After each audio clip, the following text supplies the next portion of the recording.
अक्सर आप जमे हुए पानी में मच्छर के लार्वा हिलते डुलते देखे होंगे, लेकिन आप पहचान नहीं पाते हैं कि ये बड़े होकर कौन सा मच्छर बनेंगे। भारत में मुख्यतः 3 प्रमुख मच्छरों की प्रजातियां पाई जाती हैं, एनोफिलीज, एडिस एंड क्यूलेक्स। संक्रमित मादा एनोफिलीज मच्छर के काटने से मलेरिया होता है। संक्रमित मादा एडिस मच्छर डेंगू, चिकनगुनिया और जीका वायरस फैलाने के लिए जिम्मेवार होता है। वहीं जापानी इंसेफेलाइटिस यानी जेई और फाइलेरिया जैसे लाइलाज बीमारी फैलने के लिए संक्रमित मादा क्यूलेक्स मच्छर जिम्मेवार होता है। और लार्वा पे कंट्रोल मच्छरों पे कंट्रोल करने का सबसे आसान तरीका होता है, क्योंकि ये आसानी से एक जगह पे मिल जाते हैं। तो आज के वीडियो में हम मच्छरों के लार्वा को पहचानने सीखेंगे ताकि आप मच्छरों को कंट्रोल कर सके और मच्छरों से होने वाले बीमारी से बच सकें। और आप हमारे चैनल पे नए हैं तो हमारे चैनल ब्यूटी एंड हेल्थ को अभी सब्सक्राइब कर ले ताकि हमारा वीडियो आप तक सबसे पहले पहुंच सके। तो चलिए जानते हैं मच्छरों के लार्वा पहचानने का सही तरीका क्या है। तो मच्छर के लार्वा पहचानने के लिए मुख्यतः 5 बातों को ध्यान देने का जरूरत है। पहला,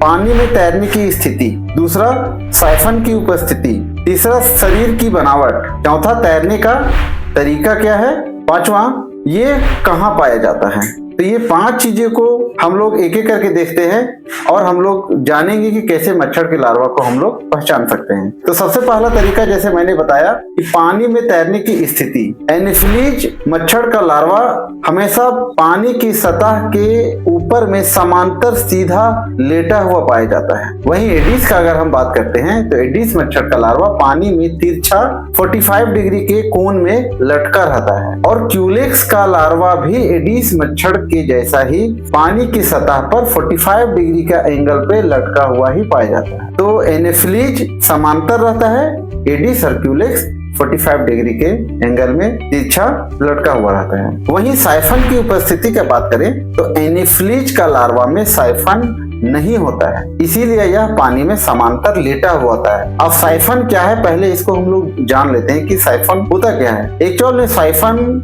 लार्वा के पूंछ साइड में एक ट्यूब लाइक स्ट्रक्चर होता है जिससे लार्वा सांस लेती है। अब एनोफिलीज मॉस्किटो में साइफन होता ही नहीं है, तो ये सांस कैसे लेगा। एनोफिलीज लार्वा में साइफन नहीं होने के कारण ही ये सतह में पूरी तरह से समांतर लेटा हुआ होता है और अपने स्किन से ऑक्सीजन लेता है। वहीं एडिस मच्छर इसके शरीर के पिछले सिरे पर एक छोटी और मोटी साइफन ट्यूब होती है जिससे यह पानी की सतह से ऑक्सीजन लेता है।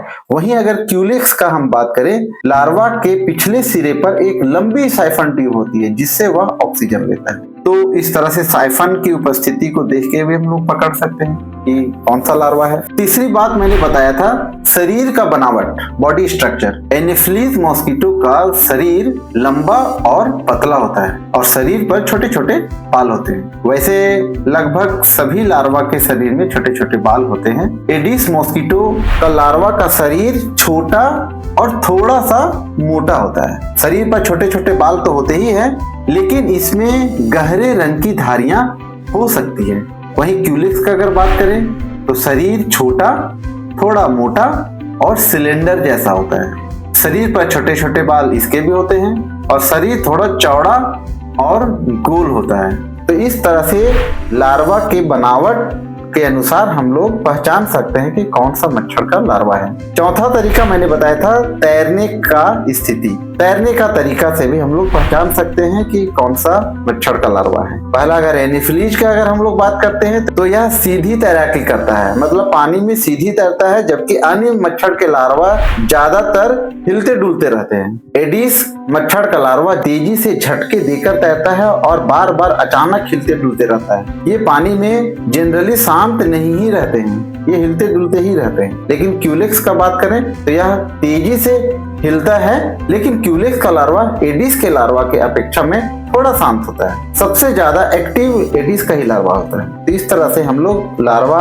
का तैरने का स्थिति से भी हम लोग उसको पहचान सकते हैं। पांचवा, ये कहाँ पाया जाता है। एनोफिलीज का लार्वा साफ और स्थिर पानी में पाया जाता है, जैसे तालाब हो गया, झील हो गया, चावल के खेत हो गए या फिर गड्ढा हो गया। जहां भी साफ और स्थिर पानी मिलेगा वहीं पे लार्वा इसका मिलता है। वहीं अगर एडिस का हम लोग बात करें तो साफ और स्थिर और रुका हुआ पानी जहां भी मिलेगा वहां पे ये मिलते हैं, लेकिन कंटेनर वाटर में, जैसे घर के गमले हो गए, कूलर हो गया, खुले टायर, प्लास्टिक का कंटेनर, बोतल छत पे रखा हुआ टैंक, गड्ढों में जमा हुआ बारिश का पानी, कोई भी ऐसा कंटेनर या स्थान जहाँ पे स्थिर और साफ पानी मिलेगा, वहाँ पे एडिस के मच्छर पनप सकते हैं। वहीं अगर क्यूलेक्स का बात करें, ये बिल्कुल गंदे और बदबूदार और रुका हुआ पानी जहाँ भी मिलेगा, गंदा पानी, वहीं पे ये जन्म लेते हैं। जैसे नालियां हो गया, सीवर का पानी हो गया, कूड़े का गड्ढा हो गया, कहीं जलभराव वाला स्थिति है, तो उस तरह जहाँ भी गंदा पानी दिखेगा और स्थिर, तो वहाँ पे क्यूलेक्स का मच्छर